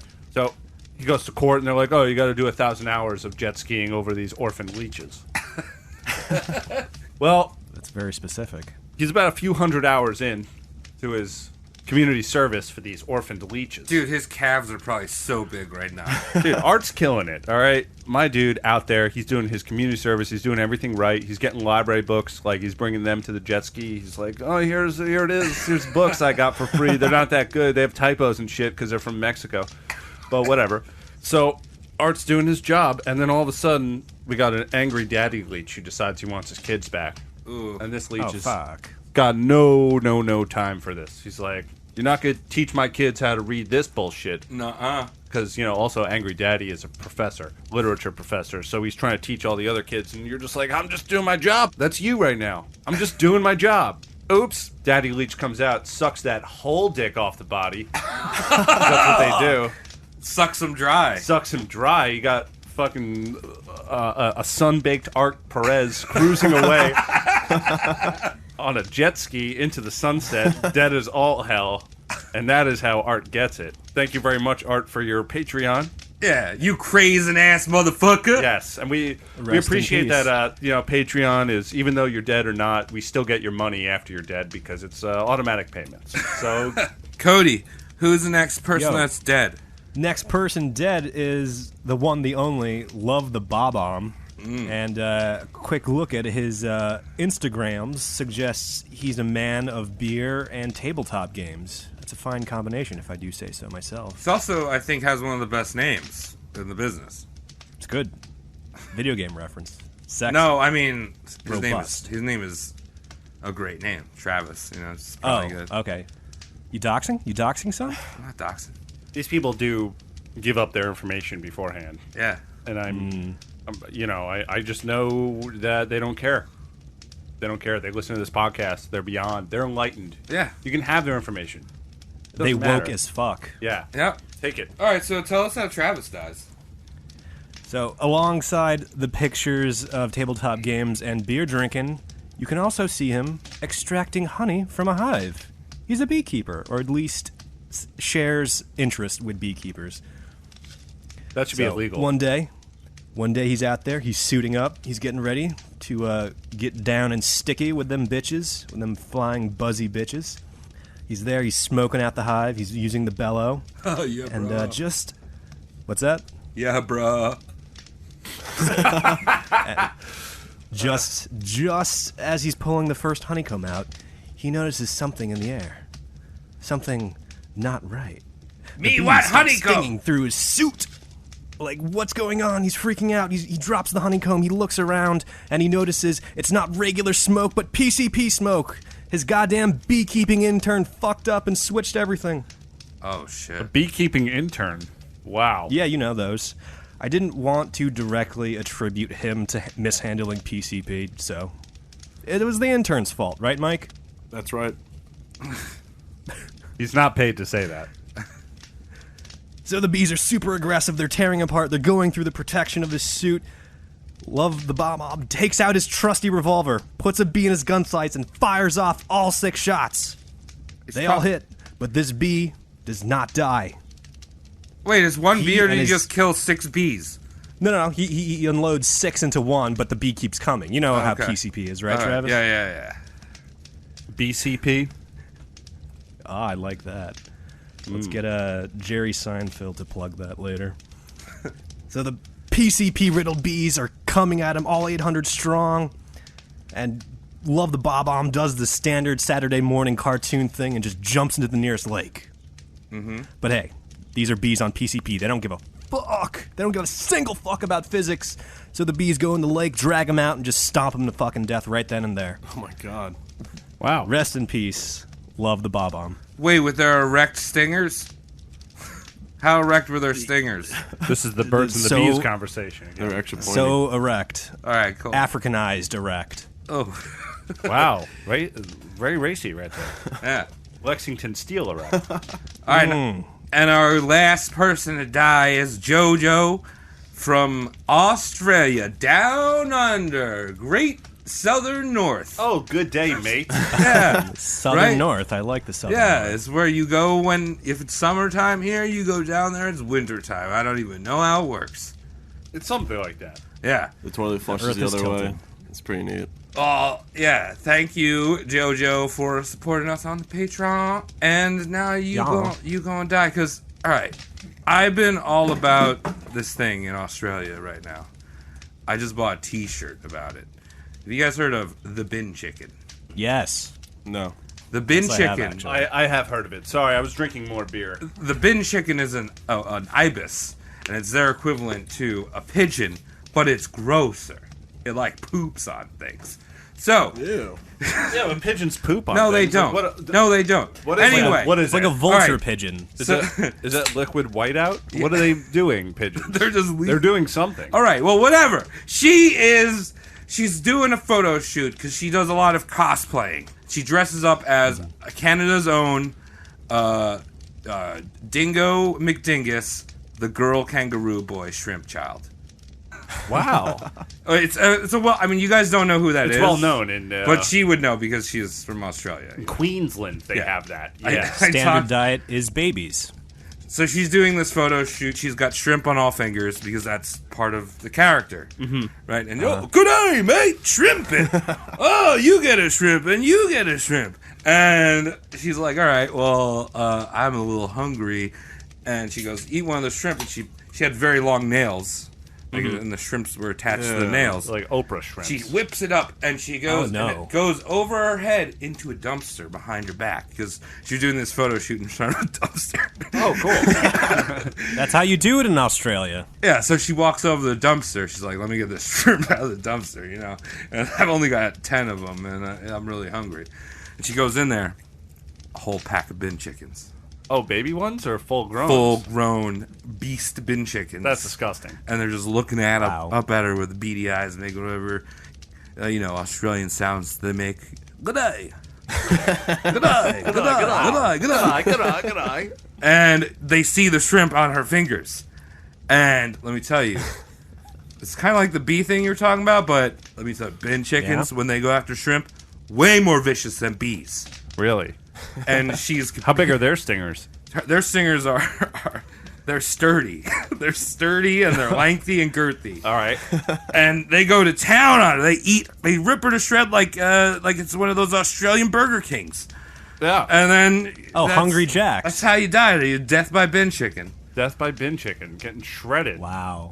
Shouldn't have dressed up as didgeridoo McDingus girl, baby, child. That reminds me of the Scarabs in the Mummy, which is just over 20 years old now, which I know is something you were pretty upset about. I missed the 20th anniversary of the Mummy. Yeah, well, here we are. Brendan Fraser ages like fine milk. Yes, he does. Yeah, man. All right, well, that's it. Thank you, Shane, for listening. Bye.